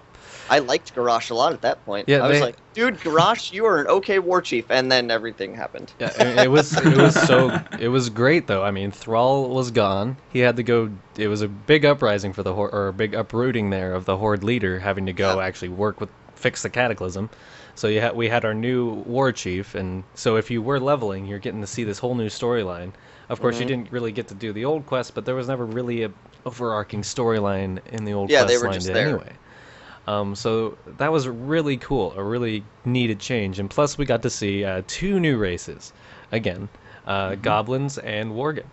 And worgen are my favorite starting zone of any race. Really, I love the worgen starting experience. it was very gothic. Is what Yeah. I guess the best way I can describe it. Yes, And I everyone loved it. talks like they're at a Mary Poppins film. Right, righto. Well, And I mean, you get a freaking top hat as part of your questing experience. The top hat. What else do you need? yes, I was actually very disappointed. I wish it would have been the other way around. I wish Worgen would have been Horde, because at that point Yes. I had been Alliance through the majority of my playing until towards the end of Wrath I switched Horde. And then I see these Worgen come into Alliance. I'm like, no, we only get these little short green things. Yeah. Which I like the goblins. Like, I like their animations are really cool. Their ears moving. And they're pretty funny. They're funny, but I hate their starting zone. Yeah, I It completely bores agree. me to tears. Yeah. This was the first expansion where we hadn't seen a new continent. The zones were they were just mixed in with all of Azeroth. So Uh-huh. that in turn made flying in Azeroth, brought it to the main zones, and to me it's the only expansion that makes sense for flying to be available at like the level 80 when you had to gain 5 more levels. It made sense because the zones were very big and a lot of the quest hubs were very spread out throughout them, so flying actually made sense in this expansion to me. No, that's a fair point. Pretty fair point, to be honest. But we did see there was a lot of bad, in my opinion, that came out of Cataclysm, like guild leveling. Guild perks were cool, but if you were late into the expansion and you wanted to start a new guild, you really didn't have much of a chance, because everyone wanted to join a level 25 guild. And it still does. And still does, right. Yeah. Thankfully, that's being removed. Raiding, it went through some rough time in Cataclysm. The first tier was very enjoyable, I thought. The raids were unique. But by the time we got to the last raid, Dragon Soul, that was back to Wrath of the Lich King models and stuff. Everything was just pulled from Wrath of the Lich King content, so a lot of people were disappointed with that. I guess we should discuss Dragon Soul, because obviously it's probably the most controversial point. I personally really liked it. So I mean, what was it about I mean, Jake, how did you feel about it? And both of you, what was it about Dragon Soul that sort of shaped those views? I didn't really play it. Watched it from afar. Well, ultimately it brought on, I think, one of rating's biggest dooms, which was LFR. And at the time, it was great. You know, everyone's like, yes, this is what we need. We need a dungeon finder tool for raiding. So it was very welcomed at the time. Yeah. And I think that raid was actually the only raid that LFR it worked well for. I wouldn't say it was bad for LFR, but the raid itself, you know, we had the entire expansion focusing on the new zones in Azeroth, and it takes us back to Wrath of the Lich King content. We're back in Northrend. Every boss, excluding Deathwing, was a rehashed model from Wrath of the Lich King. So it just seemed like there was not a lot of work actually put into it. And then the ultimate ending of that fight, Garrosh kills him. Or not Garrosh, Thrall makes the killing blow. That took the epicness of you being the defeater of Deathwing completely away. Thank you, Green Jesus. But as you can tell, I've got some hard feelings there towards Dragon Soul. I can see that, but it's interesting you say that, because I think naturally LFR has become a sort of thorn in the side of Blizzard and perhaps WoW players in general. Even now, myself, having used it through Cataclysm and loved it because of its accessibility. Mm-hmm. It wasn't horrible back then. You know, people were actually working together then. You know, people weren't always yelling at each other back in Dragon Soul LFR. Not at all. But it's the thing is, although Cataclysm saw the dip of subscribers, we just talked about the rise of Wrath in a sense. This was the dip of Cataclysm in a sense. Even though that was happening, Blizzard had to find a way of getting its 9+ million subscribers into more of its late tier content, because from a developer's standpoint, if you have, say, 9 million players and 1% of them see the final content, what's the point in making that final content when really your majority of your paying player base would much rather see, as Jake's pointed out, would much rather see rehashed starting zones which have been sort of refilled. And it really ultimately, you know, it obviously if it had never happened that way, then we wouldn't see what we're seeing now. So it really paved the way for the changes that came in MoP to the ones that are now coming ultimately in Draenor. So I guess when you look back at it, everything that happened was for the better with LFR and stuff. And also again with Dragon Soul, that content lasted almost a year. It's still not as long as Siege, but it was still a long time without any change. But that was the year we saw what was it, not the virtual ticket, but where you paid for the credit card. You planned for a year of payment, and you got Diablo 3, Mists of Pandaria beta, all of that. Tyrael cloak thing. Yeah. We've got that Tyrael thing. Can't remember.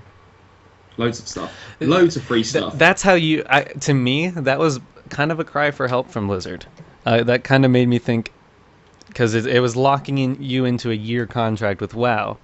So that made you think, like, they're kind of desperate here. They want people to stay with them. They'll give you stuff for free if you just stay.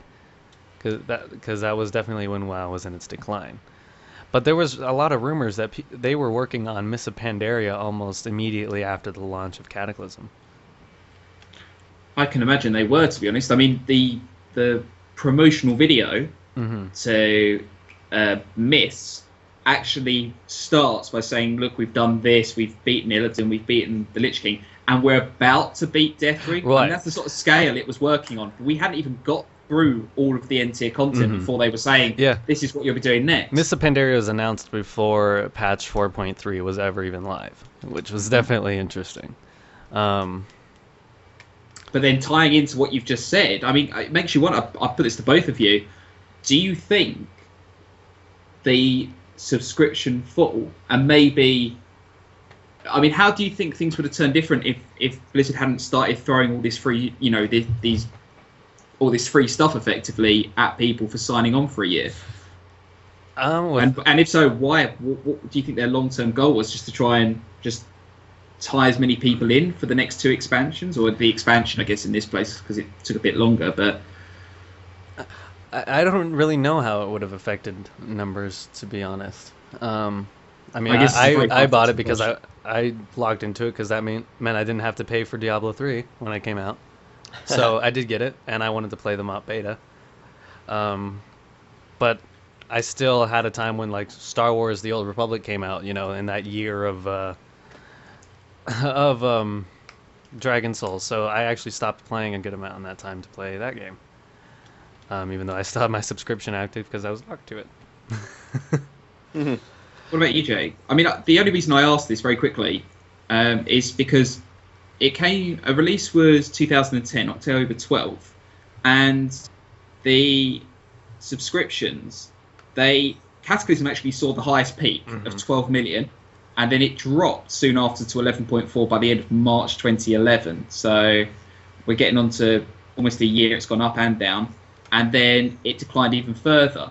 And then obviously they were starting to try and tie people in, and it just makes me wonder, perhaps if and I want to know what you think, Jay, if they hadn't started trying to tie people into Blizzard as a franchise rather than WoW as a franchise, whether that lack of brand loyalty might have led to a greater slip, and then maybe a bigger disheartening with the whole WoW franchise. I mean, I realise I've thrown out some very big things, but Jake, do you think?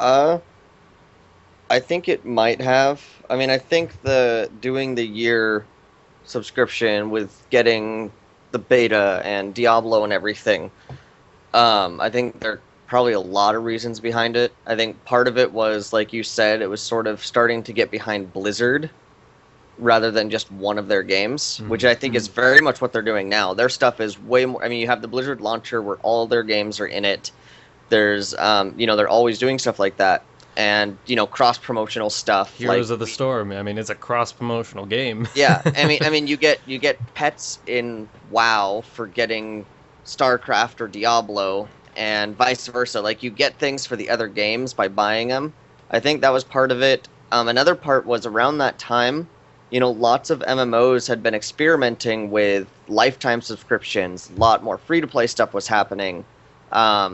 I think Blizzard was maybe experimenting, like, what else can we do that would maybe mix up our regular subscription model, and maybe, people be more apt to do it that way. And they were starting to see that drop, and so they're kind of like, well, let's see if we can keep some people around long enough to see some of these other things launch in the hopes that they'll stick around after that year. Yeah. I nothing to add there. I completely agree.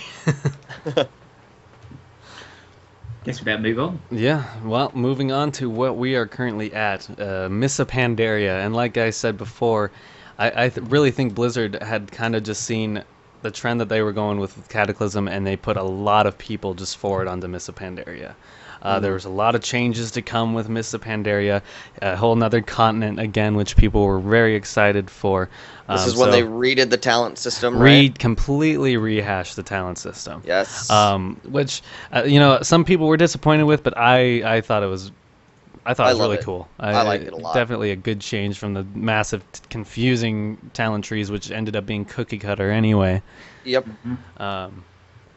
But so far, I mean, I have good memories of the other ones, but so far I've had a great time with Miss Pandaria. Even though we've been in the current raid for over a year now, Miss Pandaria has had some great system changes. It's had a great storyline, great raids. The big thing though, LFR has kind of gone downhill this expansion, mainly with a toxic community. Yes. I would say. Yeah. We have people focusing on... There's people who don't pay attention, and then there's people who yell at people for not paying attention. There's people who pull bosses to just troll people.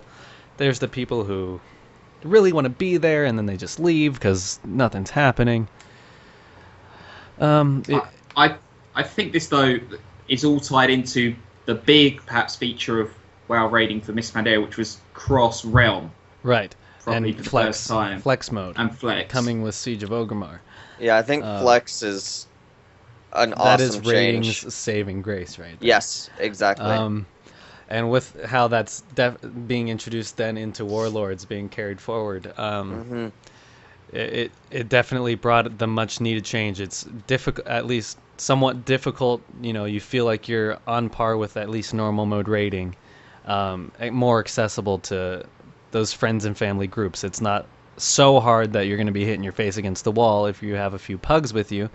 But at the same time, if you're a 25-man guild or a 10-man guild, you have that flexibility to go in between players or have a few people join in extra that you normally have to bench for a 10-man raid. That's what I'm really looking forward to, because the guild I'm currently with that I joined during the course of Mists and everything, like I've raided with them here and there, but I can't fully commit to be there. Last summer, they asked me to just be on the raid team, and I was only able to do it for like a couple weeks just because my schedule changes so much. And I was like, sorry, I can't commit to this, same night. But with Flex, I can say, yeah, I'll be there as much as I can. If I'm not, no big deal. They don't have to try to go find somebody.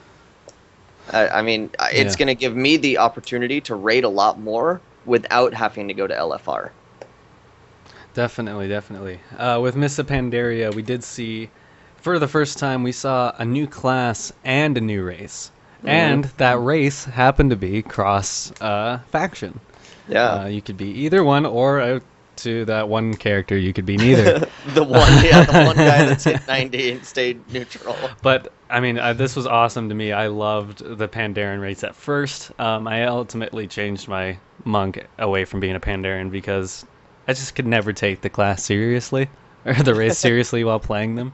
I love the Pandas. They're cute and adorable, but I never wanted my characters to be cute and adorable. You can't help but hear Jack Black's voice when you're playing. Right, exactly. But the monk class definitely shook things up. I remember when they first talked about it, it wasn't going to have an auto attack. Yep, I remember that. That changed very quickly. Yeah. My monk has definitely over the course of the expansion become the tune I'm rating the most on. I do miss playing my Death Knight, but the monk is a very interesting class. It definitely changed how healers play if you played the Mistweaver, because you get to punch things and heal your raid. Yeah. Definitely enjoyed that class. We saw pet battles get kind of introduced and then completely forgotten about. It was just a little system that they introduced. I didn't really do much with it myself personally, except get an add-on that added in the Pokemon music, the theme song when you play. Awesome. But other than that, I never really played around with it much. But it was a cool little feature. I know a lot of people do it. Yeah, I think it's a fun thing to have there. I'm not upset that they added it. A lot of people got so mad when they announced that. Why? If you don't want to do it, don't do it. Exactly. So what? This was the first expansion that we really saw Blizzard kind of drop 5-man content. We saw it at first, and the first set of dungeons, and then nothing. Yep. And that was really disappointing to a lot of people, especially because the heroic dungeons were tank and spank all the way through. So we kind of saw them abandoned a bit, but Blizzard has promised to bring them back for Warlords. But we did see scenarios, which were something that were awesome, I think. I still do heroic scenarios. 3-man content. No real required meta, I guess you could say, for how you're supposed to do it. You can have 2 DPS and a healer. You could have a tank and 2 DPS, or a tank, DPS, and a healer, 3 DPS. Do whatever you want. It's a cool way to get Valor, and it's kind of lore-based. You get a really good storyline out of these. Yeah, exactly. That's why I like the story. I do that with my guildies all the time. I'll just jump on and be like, hey, anyone want to do a heroic scenario? Yep. And there's always a couple people like, yeah, sure, let's go do one. Let's do a couple, Valor cap, Yeah, they don't take very long. They're quick and fun. You don't need a whole ton of people. They're good. What do you think, Tom? I remember when this was it's years ago now, which says something, when they were talking about this on the Instance podcast, and the general theme used to be that Mr. Pandaria was I mean, even more so than the casual gamer. A casual gamer can be someone who logs in for like 4 or 5 hours sometimes. But this was the first expansion that was friendly for the person who wanted to log in for 20 minutes before work, or something like that. It was just so accessible that you could do anything there. And I talked about this last week. I just think the value of the game, not only from a subscription perspective, but in terms of feeling like you're engaging with content, it just went through the roof because you could, like you just got spot on there, Jake. You could just literally jump into an instance in 3 seconds and get something out of it after 10 minutes. It's great. Yep. Something that has been brought up before. A lot of people said this when it first came out, and I do have to agree with it. One of the problems was that Miss Pandaria was too, at least lore-wise, too soft, too nice, too not hardcore enough. Like it was very happy, as opposed to the Warcraft theme has overall been like this hardcore demons and Lich Kings and undead. So to transfer from that to Pandaria, where everything was happy and a couple Shah here and there, it was different. Even though it ended up being, Garrosh and his siege. Yeah. So there was that overall tone, though. It was kind of happier, kind of more uplifting than the rest of WoW expansions. I was personally... certainly- Go ahead, Tom. No, go on, you first. You Okay. first. I personally liked that they did that, because it was a nice little bit of a change, and they're going back to the more harsh stuff coming up here, hopefully soon. But it was a nice little change, and it made the impact of Garrosh coming in and like devastating the Vale. Yeah, that. It had more of an impact because they had been so peaceful and idyllic, and just like the Pandaren are just good people. They're just they're good. They're friendly. They want to help people, and to have Garrosh come in and do that. Seeing that cutscene for the first time, where when he comes in and fights Terranzu and then stabs him through the stomach, that was. Yes.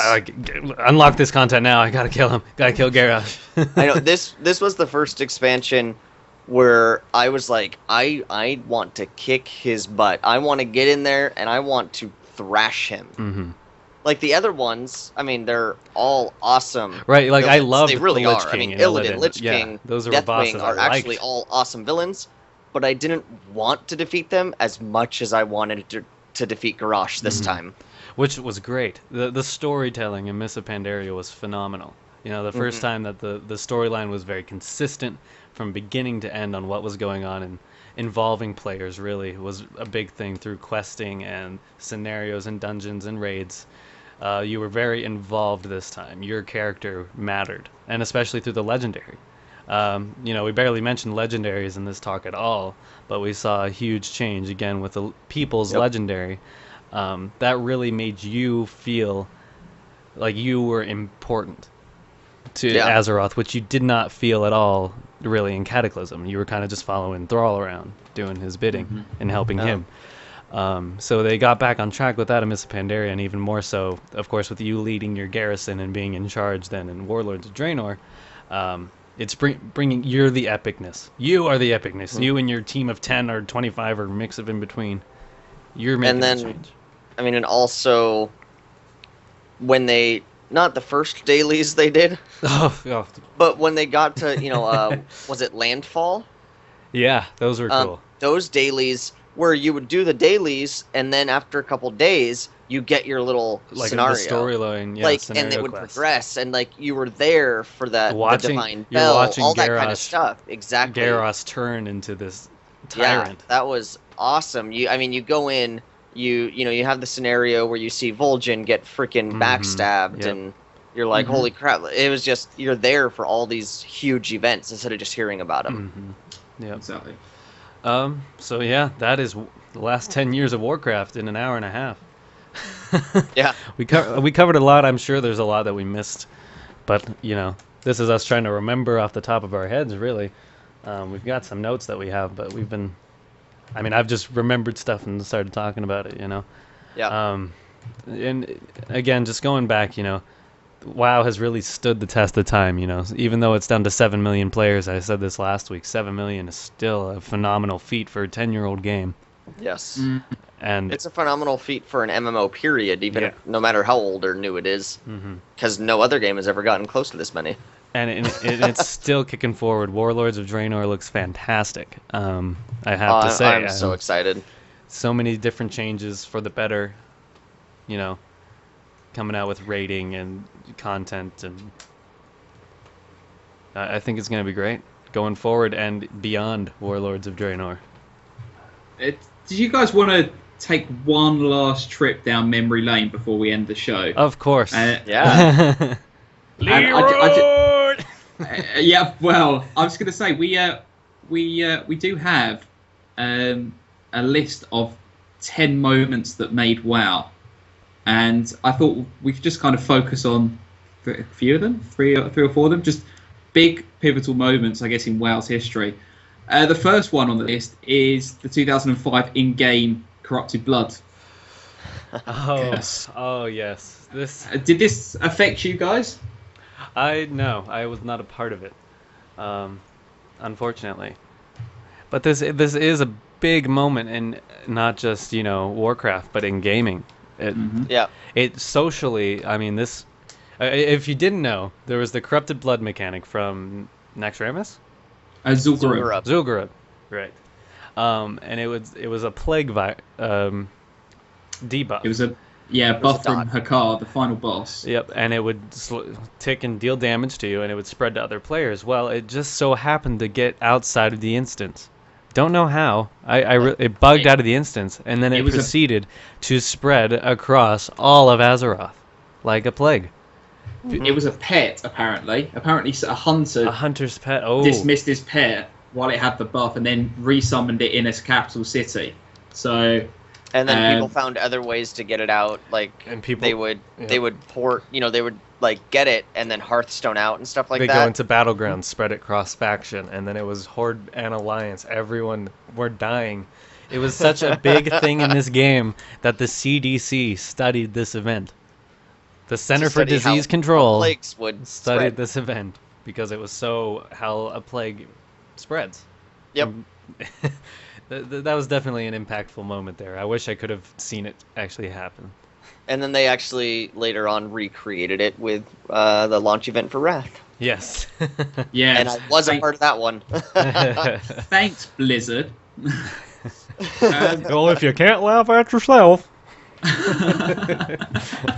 The next one is probably, I'd argue, probably the most iconic section of WoW.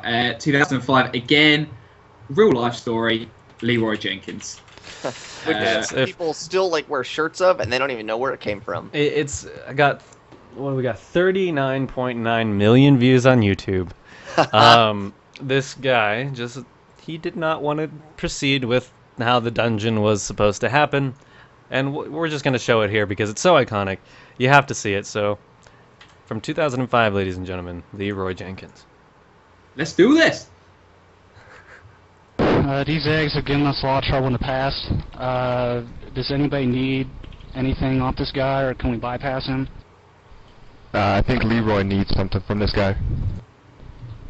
Oh, he needs those devout shoulders. Isn't he a paladin? Yeah, but that'll help him heal better. He'll have more mana. That'll help him heal better. He'll have more mana. Christ. Okay. Well, what we'll do, I'll run in first, gather up all the eggs so we can kind of just, blast them all down with AoE. I will use Intimidating Shout to kind of scatter them so we don't have to fight a whole bunch of them at once. When my shout's done, I'll need Anthony to come in and drop his shout too, so we can keep them scattered and not have to fight too many. When his is done, Bass, of course, will need to run in and do the same thing.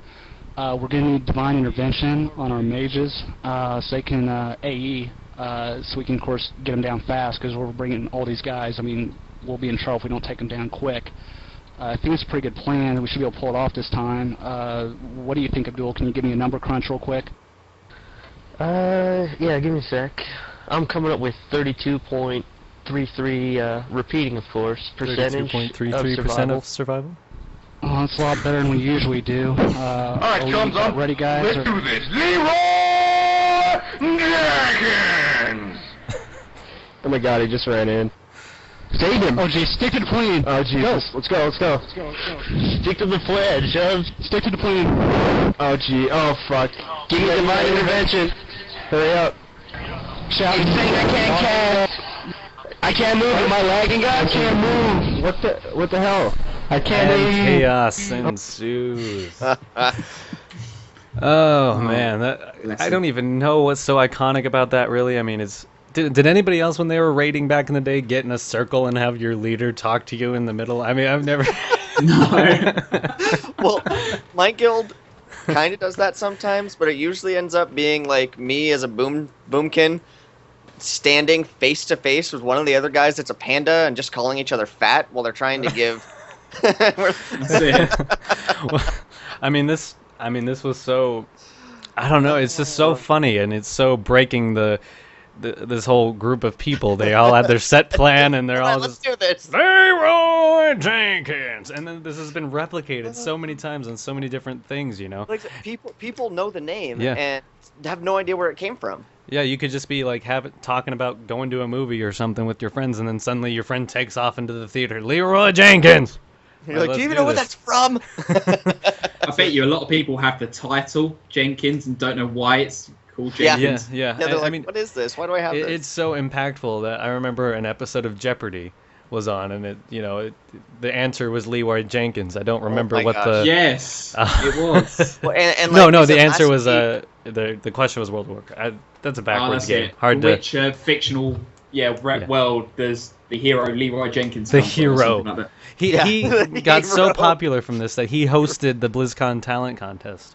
You know, Oh my that's Gosh. how. And like we mentioned last week, you can find his poor little corpse in the updated. Yep, Ubers. Oh, I love it so Yep. much. Poor So Leroy. freaking cool. So yeah, that is a big moment in World of Warcraft history. Yes. Was Leroy Jenkins. I guess finally, just one final point. 2006, Make Love Not Warcraft. Yes. Right. The South Park episode. That was I still huge. rewatch that like every few months or so. I'll Yep. just be like, I'm gonna go watch that episode again. Like that was the episode that was my favorite episode of South Park, because before then I was kind of not a hardcore WoW player, but I'd played it since Classic, but when I saw that episode I'm just like, yeah. Let's play, guys. Let's play. Come on, everybody. Yeah, I'm the dwarf character. So freaking good. Do you think it made World of Warcraft cooler? Oh, definitely. Did it make more people just sort of put their heads several aside? of my friends started playing Warcraft because of that episode. They said, I want this sounds awesome. You can do this? And it doesn't work like that. Well, no, but the fact that Blizzard gave the South Park guys all of their dev tools because they wanted them to do this. They thought it was so cool. So they had access to all the music, all the animation tools to make this episode, and it turned out great. If you have not seen this episode, you definitely have to. Yeah, go watch it for sure. And it was so awesome that the guy we see right here, somebody actually cosplayed as him at BlizzCon last year. Really? It was so Yes. awesome. He walked around with a desk tied to himself, and he was a big gentleman. And he Look up the shaved pictures. his It's head. amazing. It was fantastic. I man. gotta find this if I can. That'd be absolutely incredible. I mean, BlizzCon. Yep. Here he is, right here. He looks just like the guy. I mean, So perfect. Oh, I love it. Wow. You can't. You just. Oh, that's incredible. That is, it's perfect. He Yep. did it so well. I'm speechless. I'm genuinely speechless. I didn't think that'd be possible. He just sat there on the floor. Yep. Oh, it makes me wonder what we're gonna see with BlizzCon this year. But I guess that's a whole other discussion. But still, I mean, some of the cosplay that's come out there, the talent shows and things like that. It just goes to show that sort of. I don't want to end on like a really sort of My Little Pony style ending, but it does go to show that Friendship community- is magic. friendship is magic. No, but still, Still, I mean, seriously, I PC mean, is great. after going to BlizzCon, you realize that everyone who plays Blizzard games, it's such a community of all of us. We all have this big understanding, like seeing these guys in their cosplay. I mean, it's such a great community to be a part of. WoW players, or StarCraft players, or Diablo players. I'm proud to say I've been a part of Warcraft for these last Wow, crap. Warcraft for these last 10 years, and for the future. It's because it's such a great group of people to play with. And any other game just doesn't have that. Yeah. Gotta say. And You play for the Blizzard people. backs the community so much. I mean, they're last year they did that thing where they showed up on so many podcasts doing interviews. Yep. They're like, oh, this podcast, here's some stuff for you to give away. Like Nerdtacular that Scott Johnson does every year. Mm-hmm. Blizzard devs go to that. And they like give him stuff to give away. Like Blizzard is so behind the community too, which is something else a lot of other games just don't have that connection with the creators of the game that they're fans of. That's it.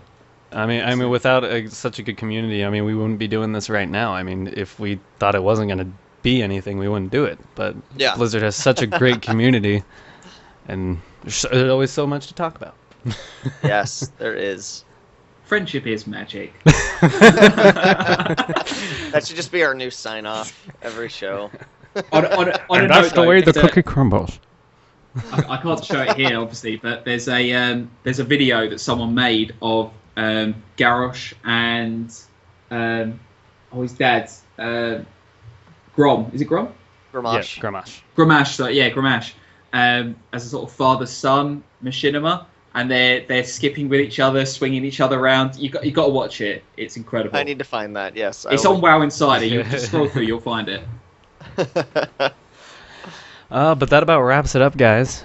Man, we've been a good show here. We've had a lot to talk about. Yes. So, in closing, anybody want to add to what we've talked about? I think we've hit a lot. I think we have. This week, if you have noticed, we do have the contact information for us all available right under my pretty face. But I'll just rehash it. You can contact me on Twitter at Tarly_pause. Jake, you are At Zulgeek on Twitter. And I'm TC McIlroy, the only one that's left. And you can. Oh no, and Geeks of Azeroth. Sorry. Right, you can follow Geeks of Azeroth on Twitter, as well as give us an email at geeksofazeroteg@gmail.com. We'd love to have some viewer questions for the show, but otherwise, everyone have a great week in Azeroth, and remember, friendship is magic.